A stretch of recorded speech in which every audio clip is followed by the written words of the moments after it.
Vertigo या चक्कर आने की समस्या असंतुलित महसूस करने की अनुभूति है जो कई कारणों से हो सकती है।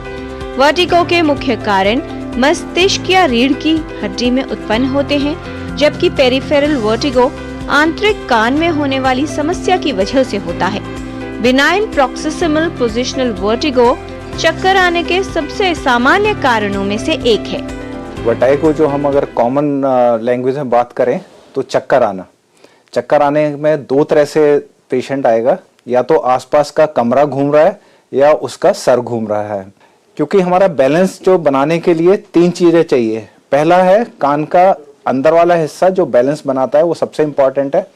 दूसरा है ब्रेन, जो सिग्नल जाते हैं ब्रेन उसको प्रोसेस करेगा। और तीसरा है सेंसेशन, जो हमारा जॉइंट है और मांसपेशियां वहां से। जब तीनों चीजें सिंक्रोनस होकर काम करेंगी तो हमारा बैलेंस ठीक रहेगा।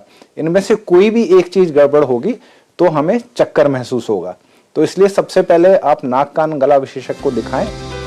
वर्टिगो के लक्षण अचानक विकसित हो सकते हैं, जो कुछ सेकंड तक रह सकते हैं या बहुत लंबे समय तक भी चल सकते हैं। तो वर्टिगो है जिसको हम पेरिफेरल वर्टिगो बोलते हैं, जो कान की वजह से होता है, उसमें मरीज को उल्टी भी साथ में आती है। जब चक्कर आएगा तो उल्टी आएगी।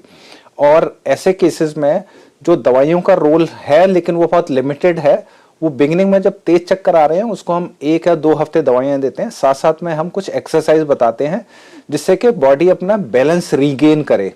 उसका पर्पज होता है कि हमारे ब्रेन को एक्टिवेट करें और जो कान की वजह से दिक्कत हो रही है उसको ब्रेन ओवरटेक कर ले। जब भी कंप्यूटर बैठें तो लगातार ना बैठें।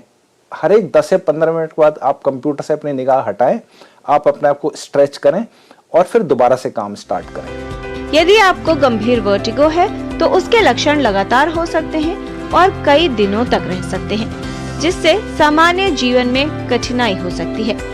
BPPV यानी बिनाइन प्रोक्सिमल पोजिशनल वर्टिगो के मामलों में कुछ विशेष एक्सरसाइज या व्यायाम करना सहायक सिद्ध हो सकता है। इसमें कॉमन अगर मैं बात करूं तो आंख की एक्सरसाइज, आंख को साइड वे लेके जाना, पहले स्लो। जैसे अगर मैं करके दिखाना चाहूं तो पहले लेफ्ट लेके जाइए, फिर राइट लेके जाइए, ऊपर नीचे, फिर इसी को जल्दी जल्दी करें। उसके बाद गर्दन के लिए आप गर्दन को पीछे टच करिए छाती के साथ, फिर आप पीछे ऊपर लेके जाइए, फिर आप साइडवेज पूरा टर्न करें, फिर अदर साइड, पहले स्लो फिर जल्दी जल्दी। इसके अलावा आप कंधों को रोल कर सकते हैं। आप सिंपली ऐसे करें और कंधों को रोल करें क्लॉकवाइज, फिर एंटी क्लॉकवाइज।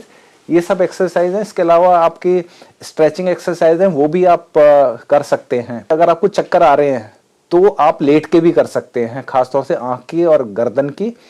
अगर आपको चक्कर ज्यादा नहीं है तो बैठ के करिए, और अगर चक्कर बिल्कुल नहीं है तो आप खड़े होके घूमते फिरते करिए। एक कॉमन चीज है, जैसे आप बच्चे के साथ बॉल के साथ खेल सकते हैं। आप बॉल फेंकिए, बच्चा आपके पास फेंके, उसे कैच करें। सेम वे बैडमिंटन खेल सकते हैं, उसमें सारी एक्सरसाइज इन्वॉल्व है। लेकिन वो तभी करें जब आपको चक्कर नहीं आ रहे हैं। चक्कर के साथ करेंगे तो आप गिर सकते हैं और आपको चोट लग सकती है। यदि आपको वर्टिगो यानी चक्कर आने की समस्या हो रही है तो इसके कारण की पहचान करना आवश्यक है और विशेषज्ञ की सलाह अनुसार सही इलाज करवाना महत्वपूर्ण है। किरण भारद्वाज, DD न्यूज।